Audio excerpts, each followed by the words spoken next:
It's great to see you. And I am so honored to be doing this with you. So thank you for making it happen. And thank you for making this film. Anybody who's watching this, if you haven't seen it already, go out and watch it immediately. Because it is a very, very, very important film. It's a film that everybody should see. Um, it affected me very deeply. It's the kind of film that you watch and you think, if I could have just made that film, I would be, so feel so satisfied, because it does everything that you want a film to do, which is that it devastates you, it makes you laugh, it gives you deep insight into our times and the challenge of being a journalist and speaking truth to power at this time. My name is Jehane Noujaim, a filmmaker. I made a number of films, but I think that the film that probably most relates to this is a film called Control Room, which was made about the Iraq War and which really looked into journalism at that time. Because as I was making it, I was going back and forth between Egypt and the United States and seeing the very different coverage that was happening about the very, very same happenings on the ground, and trying to understand how these journalists were deciding what they were going to put on the stations and whatnot. So this beautiful film, what it does is it not only is an important film for understanding what's happening in media in India, but of course across the world. It gives lessons to what we should be looking at across the world. And for anyone that wants to understand what it is to be a journalist, anyone that's looking at reading, anybody that exists that's reading and that's looking at articles and television journalism and trying to understand what they're seeing, it's very important to understand how these journalists are attempting to speak truth, and how that truth is currently under threat. What happens when there are so many obstacles to telling the truth? What happens when you are a journalist and you are facing power? And this film takes you into the intimate, deeply personal stories of a journalist who has given everything to try to get the story out. Tell me, how do you think, I think the film that I've made that probably relates the most closely is Control Room. And in that film, the climax of the film is really when a journalist is killed, an Al Jazeera journalist is killed on the same day that the US troops enter into Baghdad. And it seems that there was an attempt to completely silence and not have any images of what was happening that day. That was one journalist that was killed at that time. We're obviously in a time when many journalists have been killed, and specifically in the Israel-Gaza war, there have been, I think we're approaching 70 journalists that have been killed over the past 7 weeks. Why is that happening? How does that relate to your film? What can we learn from your film? How do you think it relates to Control Room? Sure. What would you like people to be understanding about this problem? I think, it's because we are in the midst of so much that's happening right now, and especially with, people losing lives, it's very difficult uh, to talk about that and somehow even assume that, the film will somehow make things better, because it's such a difficult time. As much as I believe in the power of storytelling, it's so immediate what's happening around us. The devastation is so prolific that it would be I don't know, I don't know necessarily right now if my film can recover the lives that have been lost. I hope someday it will. Very often, when we are caught in moments of great devastation that we are right now, many years later, many decades later, we tend to look back and take stock. I hope a day like that comes soon enough, and at that point, we will be able to sort of take better account. With regards to my film and why I made it, I mean, firstly, thank you so much, Jahan, for everything that you said. I should tell you and how I came across your film, Control Room, in the late 2000s. It was given to me on a drive with five documentary films to watch. Like people would pass collection of films around, and your film was there, and along with a couple of classics, and there was a lot of Poitras film there. There was your film.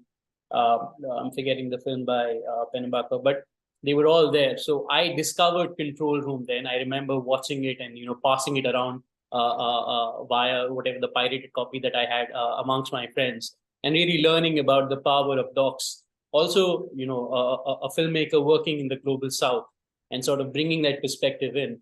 So it was an incredible film, and I'm really just happy that my work has spoken to you and that we're here. I think what has happened over the last couple of years, for sure, is that there is a constant desensitization that has occurred around journalists and journalism.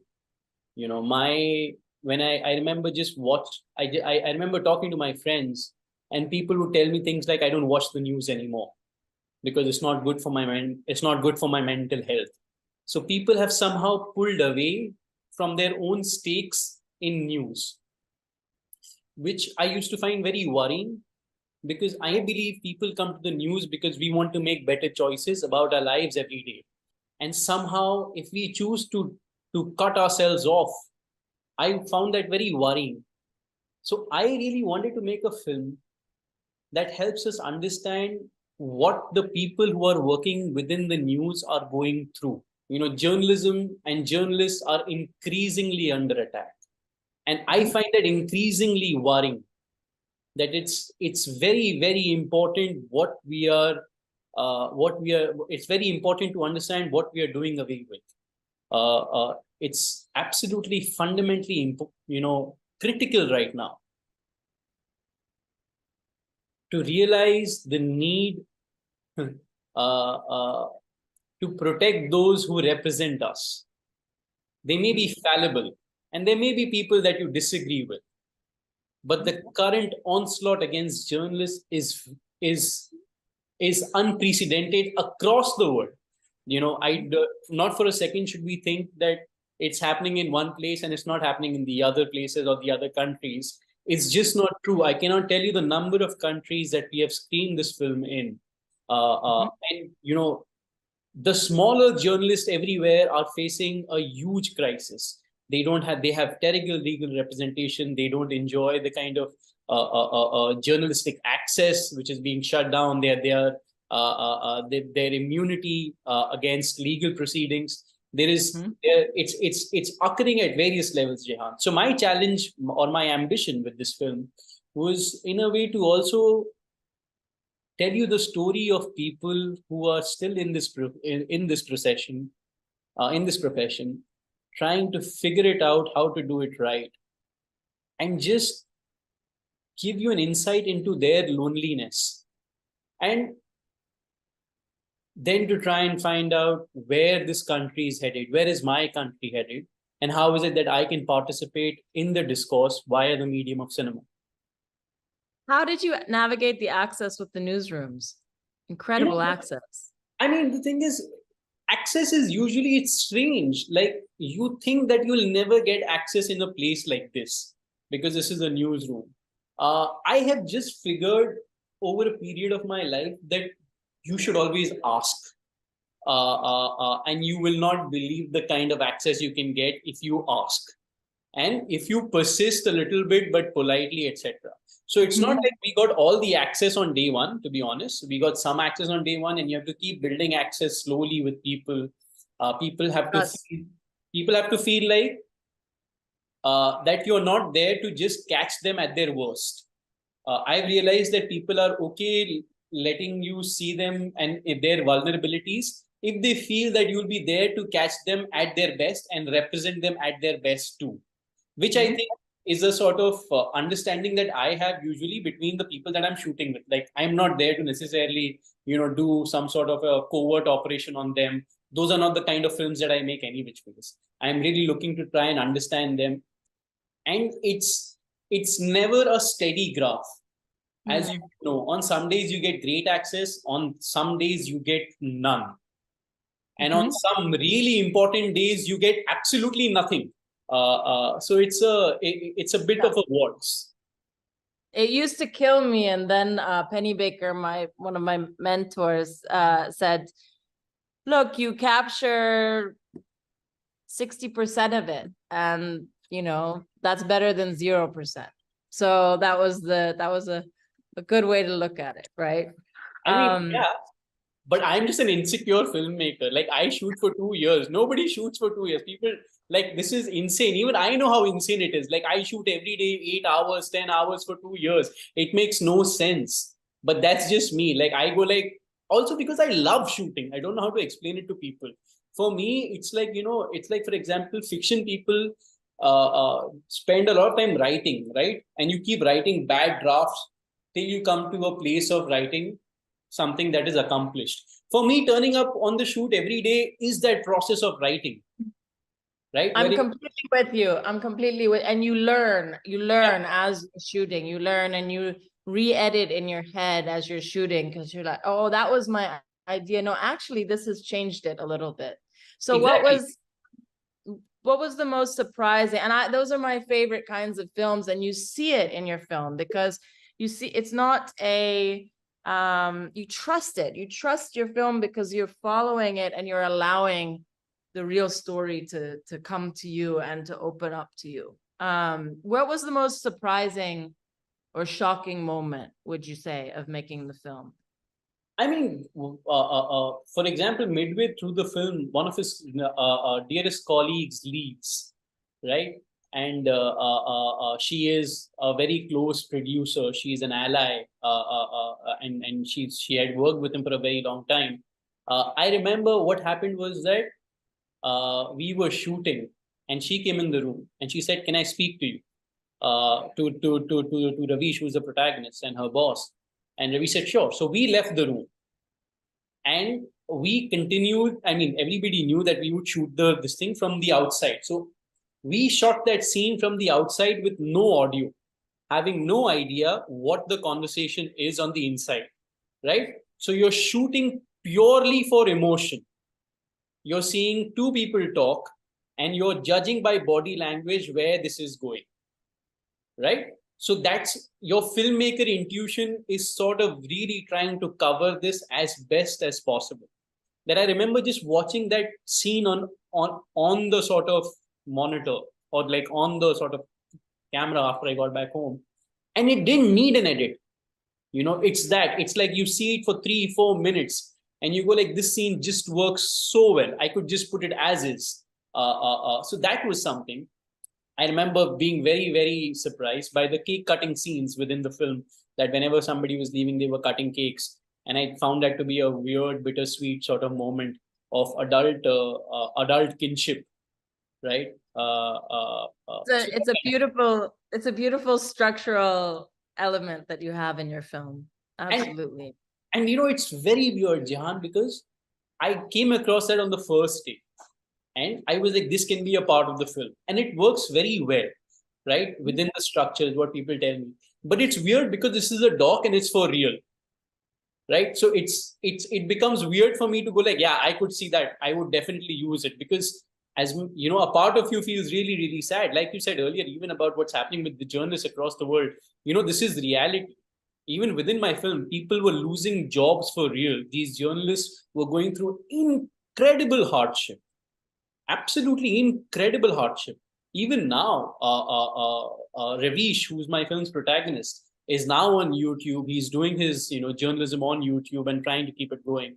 The film is ultimately a salute to the spirit of the people who kept fighting. Absolutely. How has the response been? Films allow us the chance to bring these complex narratives forward from India, Egypt, across the world to the big screen and present them to an audience at home. What's your experience been traveling with the film? What's the reception been like? It's okay. So one of the things that is uniform when I show this film in India, or when I show this film internationally, most people go like, "Oh, I didn't have any idea that this was happening," so on and so forth. Because very often people have switched off. The other challenge, of course, is that both in a way, both you and I mean, you've made many incredible films, but you've made films and I have made films about the sort of something that's very current, right? Something that's happened 2 years ago, 3 years ago, 5 years ago, wherein you don't necessarily have the benefit of historical hindsight. It's not like this happened 30, 40 years ago. You know who the good guys and the bad guys are, and you can take a position that will suit everybody. Very often, like for example, even within my films, this film and the last film, you are trying to capture the current political zeitgeist of sorts and contain it within your film. And you know for a fact that it may change 2 months, 3 months, a year down the line from when your film comes out. And I know, for example, I don't remember the exact reason, but I remember hearing that The Square had gone through sort of multiple edits as it was coming out, right? Yes. So we are wrestling with something that is constantly changing. These narratives are very complex by themselves, and for me, that's a privilege, because people will also come to your film because they want to find out, and it's more topical. And at the same time, it's a massive, complex responsibility, right? Of how you're representing something that is changing so quickly around you. And I'm still at times I think within the films that I have made, I've taken positions which will leave you exposed to the current sort of critique, to the current. Absolutely. But what's exciting about it is if you're honest to how you feel, if you just shoot the way that you do, which is continually, right?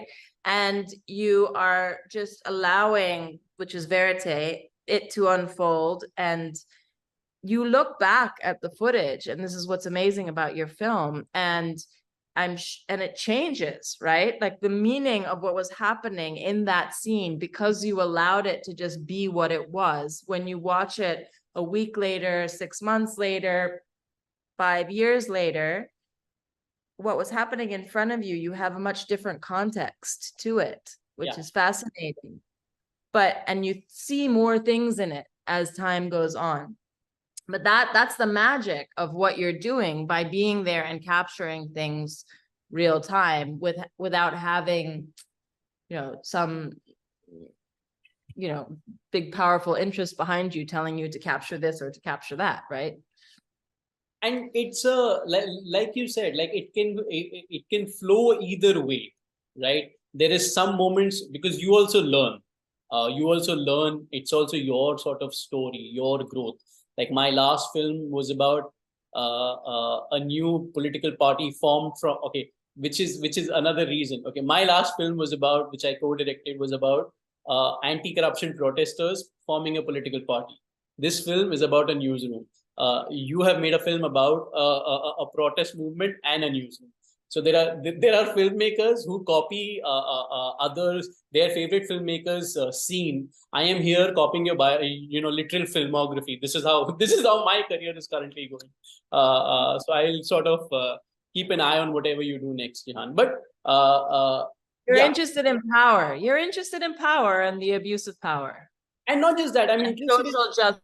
and social justice, I would say. And structures, the larger Yes. sort of larger structures that we have, structures within politics, structures within journalism, social justice for sure. But the larger systemic solutions, I get excited by people who are talking about larger systemic narratives and how we are challenging them and how we can make them better for everybody.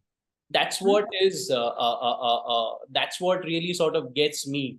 And I've been very fortunate that this is the second film that I've made, which has been, in this zone, wherein I've managed to get characters who are wrestling with the idea of India and how is it that we can make this better for everyone.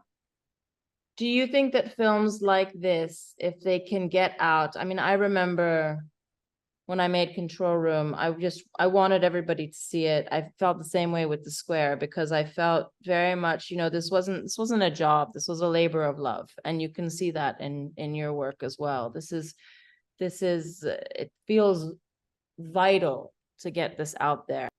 Do you think that there is hope for these individual journalists that are on the ground, that are reporting, that are bravely deciding to go onto YouTube, that are deciding to go onto, social media outlets, whose voices are being really stripped from mainstream news? What do you think is the hope there? I mean, the thing is, I am an eternal optimist, so there is always hope. But hope is not cheap. I keep saying, hope can't be simple. Hope can't just be on paper, wherein people repeat it to each other, saying, "Let's stay hopeful." Hope needs to have legs. It needs to have a voice. It needs to have a movement around it. It needs to be practiced. It needs action, especially when you're living in difficult times, because I can't necessarily have hope for people. I can't go like things are hopeful for things will get better without necessarily trying to make them better. So I believe hope essentially lies in action. I am trying to make a film about journalists and try and build a larger narrative of how can we build better systems for our journalists. And for me, that's an act of hope, right? For me, I know that there are people like me who disagree with what the mainstream practice may be in whatever country they find themselves in, and like you disagree with whatever where you find yourself. And at those places, it becomes very important, at least for me. Like, what do you do? And you've made incredible films. In a way, you have passed the baton on to so many other filmmakers like myself across the world. And I am trying to do the same. It may not necessarily change things overnight, but I'm trying. And for me, hope is right now effort. Hope is action. All I can say is that I think every person who cares about the future of journalism, the truth, speaking truth to power, which really should be everybody on the planet, everybody on the planet must watch this film. So I hope it gets out there as widely as possible. And thank you very much for making it. Thank you so much, Jehane. Thank you.